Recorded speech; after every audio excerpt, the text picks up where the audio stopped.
Salam untuk kita semuanya, berjumpa lagi dengan saya di channel Aritela Tutorial, tempat kita untuk berbagi informasi seputar informasi pendidikan dan informasi guru serta informasi honorer dan informasi lain yang ada hubungannya dengan dunia pendidikan dan guru dan dunia honorer atau informasi yang relevan.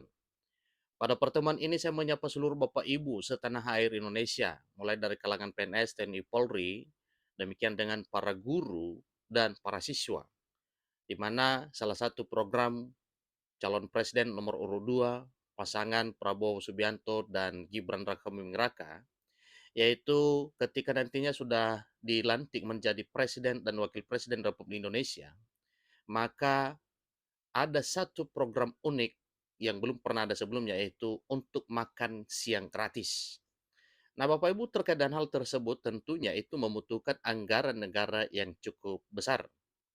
Nah, mengenai hal ini Bapak Ibu, ada satu informasi yang perlu kita ketahui bersama bahwa mengenai makan siang gratis ini, apakah utang RI melonjak karena makan siang gratis? Nah, sebelum kita vonis begitu, ini kata Sri Mulyani selaku Menteri Keuangan Republik Indonesia. Karena memang yang lebih tahu tentang hal ini yaitu Kementerian Keuangan. Dalam hal ini, Menteri Keuangan Republik Indonesia, Sri Mulyani Indrawati. Nah, apa yang disampaikan oleh Menteri Keuangan terkait dengan anggaran makan gratis?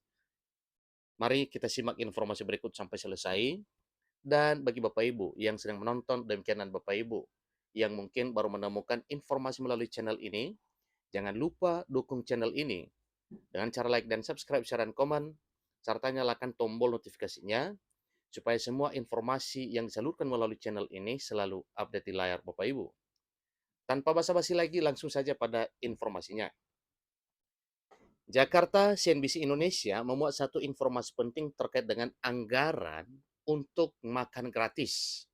Sebagaimana program unggulan dari calon presiden dan wakil presiden Prabowo Subianto dan Gibran Rakabuming Raka, di mana ketika nantinya sudah dilantik menjadi presiden dan wakil presiden, harus mewujudkan program ini, yaitu untuk makan siang gratis. Defisit anggaran pendapatan dan belanja negara atau APBN 2025 dipatok pada rentang 2,45% hingga 2,8%. Selain mempertimbangkan situasi global yang masih penuh ketidakpastian, lebarnya defisit juga mengakomodir program dari Presiden terpilih 2024. Defisitnya untuk tadi adalah antara 2,45 hingga 2,8% dari GDP. Ungkap Menteri Keuangan Sri Mulyani Indrawati usai sidang Kabinet Paripurna di Istana Kepresidenan Jakarta pada Senin 26 Februari 2024 hari ini Bapak Ibu ya. Jadi ini baru-baru saja ini disampaikan. Jadi semakin lebar defisit, artinya jumlah utang yang akan ditarik lebih besar. Defisit yang ditetapkan dalam anggaran pendapatan dan belanja negara atau APBN 2024 sebesar 2,29% dari PDB. Sementara 2023 hanya 1,65 dari PDB. Dalam arahan Presiden Joko Widodo selaku Presiden Republik Indonesia, Menteri Keuangan RI Sri Mulyani mengatakan, situasi ketidakpastian global masih sangat tinggi. Ada perang yang belum selesai hingga kejatuhan ekonomi hingga resesi dialami oleh negara-negara maju. Jepang dan Inggris adalah dua di antaranya. Bapak Presiden meminta agar itu betul-betul dikendalikan dari soal defisitnya, sehingga dalam situasi global suku bunga tinggi dan juga gejolak dari sisi geopolitik, kepercayaan terhadap anggaran pendapatan dan belanja negara atau APBN masih tetap bisa dijaga jelasnya. Kemudian, anggaran pendapatan dan belanja negara atau APBN 2025 juga harus mengakomodir program dari Presiden terpilih 2024, di mana pemerintah kini menunggu hasil Komisi Pemilihan Umum atau KPU, selanjutnya memulai pembicaraan dengan tim pemerintahan yang baru. Jadi yang paling penting adalah pertama, adalah komunikasi antara pemerintah sekarang dengan pemerintah yang akan datang untuk bisa mewadahi di dalam rancangannya terangnya. Jadi untuk sementara kita mengatakan yakin dengan hal ini bahwa komunikasi yang baik antara pemerintahan sekarang dengan pemerintah berikutnya nantinya ini akan ada komunikasi yang benar-benar baik ya, karena memang salah satu program dari calon presiden terpilih dan wakil presiden terpilih yaitu hilirisasi ya dari program presiden yang ada sekarang.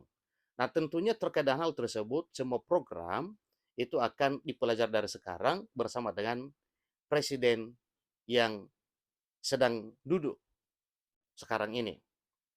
Nah, tentunya dengan demikian Bapak Ibu, karena kerjasama yang baik antara pemerintahan sekarang dengan pemerintah berikutnya, maka jelas ada sinkronisasi pikiran terkait dengan pengurusan negara ini, termasuk dalam hal kebijakan anggaran-anggaran yang disasarankan untuk kemakmuran rakyat Republik Indonesia. Jadi besaran defisit tersebut ini akan